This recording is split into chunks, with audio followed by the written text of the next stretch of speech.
in mental health and the way we kind of see it through the Indigenous culture is really about like sickness of the spirit. And, how do you really help heal the spirit so that you're feeling better, and there's lots of ways to do that. And I don't know. So it was just really powerful as you were talking. I felt kind of inspired to say that. And I wanted to share like mental health is bigger than just talking about or asking these questions of like, I have this paperwork. I got to ask you your symptoms. Checklist. There's a checklist. Mm-hmm. Yeah. Like, and it's prescribed. In some way it feels a little bit, and it should be, and I'm not judging, and it is what it is. And I respect it and love it. And I think we could do better to loosen up of like, let's, open up to like what other people can bring to our practice and how we perceive and approach and ask our questions and be curious about, because I might be asking you about depression, but maybe this person sees it as a sickness in their spirit. Mm-hmm. And if you're not asking the right way or being open to learning the way that they might express it, then we might lose something in translation. Yeah, that's interesting. There's surely some parallels there between the sickness of the spirit and just mental health. And there's definitely, it's mind, body, spirit. Mm-hmm. Mm-hmm. Yeah. Absolutely. Yeah. Talk about wellness. It's not just going to be just your physical wellness or your mental wellness. Like it's everything. It's spiritually, how are you? I mean, financially, how are you? That's going to affect, like, that's my biggest thing is I don't know. And that's the opposite of what my, Mexicans want to hear is, oh, come on, I don't know. You don't know, and I'm paying all this money, like, or insurance is paying or whatever. How do you not know? No, I don't know your life. You have to tell me about your life, because my culture is very different than my sister's culture, than my brother's culture. We grew up together, but what everything that has happened to us, that has impacted us, has changed or tweaked us a little bit, who we're around, who we surround ourselves with. So I want to learn about that person and what's important to them, because I may think it's really important that you stop hurting yourself or you stop doing these things when that's not their top priority. And who am I to say what's best for them in that sense? Right. They need to be able to tell me what's important to you, what's valuable to you. What is it that you're not getting? So let's start with those basics. Yeah. I've always been very strategic about bringing it up, how to bring it up, the words to use, to kind of start introducing the idea of mental health matters. Yeah. For me, like, it's with the sickness of the spirit, it's really, we don't want to impose that onto anyone else, because it can be shared energetically. I mean, so, there is some hesitancy of like, I'm going to this person and I'm giving them my bad spirit and I don't want to sicken someone else. And so making sure that they feel safe in that space to know like how you're protecting yourself, and you're sharing like, this is the kind of process, this is what you can expect to happen. Me learning about your story, this is me understanding what you need, but I don't take it personally and I don't carry it with me. I let you keep it, and I trust that you're going to take care of that and that you're going to resolve it. And I'm here to walk with you and be your partner in that and journey with you to kind of help guide you into the direction that you want to go for your health and healing. Yeah. I think that's huge, though. You said, like, they don't want to pass that spirit on, that sick spirit, that ill spirit, the not well spirit, which I think is a lot of the reasons why we also keep things inside. We don't want to be a burden. Yeah. Right. You're supposed to be helping the family. It takes away your utility. Yes, right. It does. You're supposed to. How is that helpful? How is you sitting here crying about you don't even know what? How is that helpful? Yeah. You're stressed. You're angry. You don't even know what you're angry about. How is that going to be helpful to them? Productive. Yeah. And then you feel bad. You're like, oh, okay, well, I'm a burden. I'm causing more pain than I am, or strife than I am anything. So, and I think that that's huge. Like with men. Yeah. The machismo.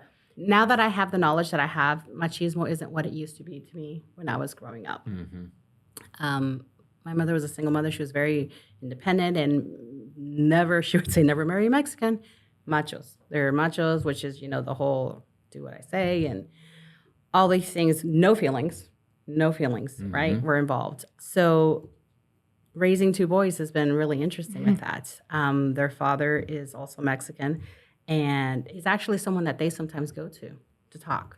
So him being able to open up and saying, or apologizing for something he said to his children, to guys, I have seen interactions with them that create hope that if we just open ourselves up to say, I get that you're a guy, but you're human. At the root of it, you're human. You have feelings, and it's okay to have those feelings. It's okay to have those feelings. Maybe verbiage should have been, okay, it's fine to have those feelings, just it's not okay to hurt others or whatever the case may be. And so seeing that shift, it does give me hope to what you're talking about, seeing it change throughout the generations. One of the things that I would tell them before is, okay, if they're talking, listen, and then can you repeat what they said? That's how you can, to me, that's how I was able to kind of really hear someone instead of thinking, oh, well, I'm going to say this and I'm going to say that. And that's just been a huge thing. And seeing that shift with him has really given me a lot of hope that, you know, and having my kids just coming and opening up, hey, do you have a minute? Can I talk to you? That's huge. I didn't grow up knowing that. And men didn't have permission to have feelings because you were the breadwinner. Like, you don't have time to sit there and feel not even physically tired. How is that even a thing? Like, again, back to the whole utility thing. Yeah, exactly. You have a purpose. You bring everything home, and as a female, you take care of everything that's within the home.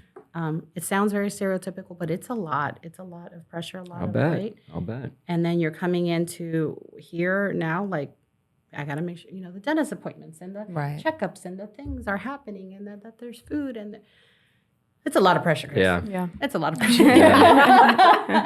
Nichole, how about you? Gender roles, do they play a big part in mental health and the pursuit of mental health?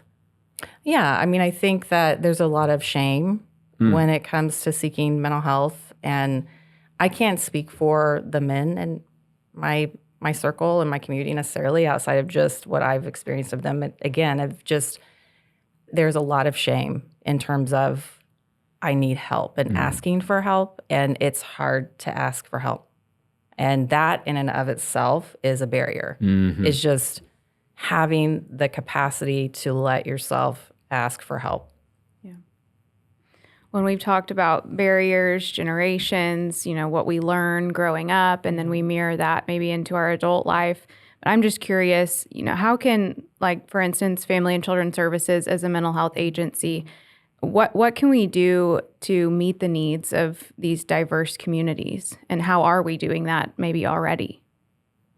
I think we're doing a good job to be in the community and get visible and partner with a variety of organizations on various levels.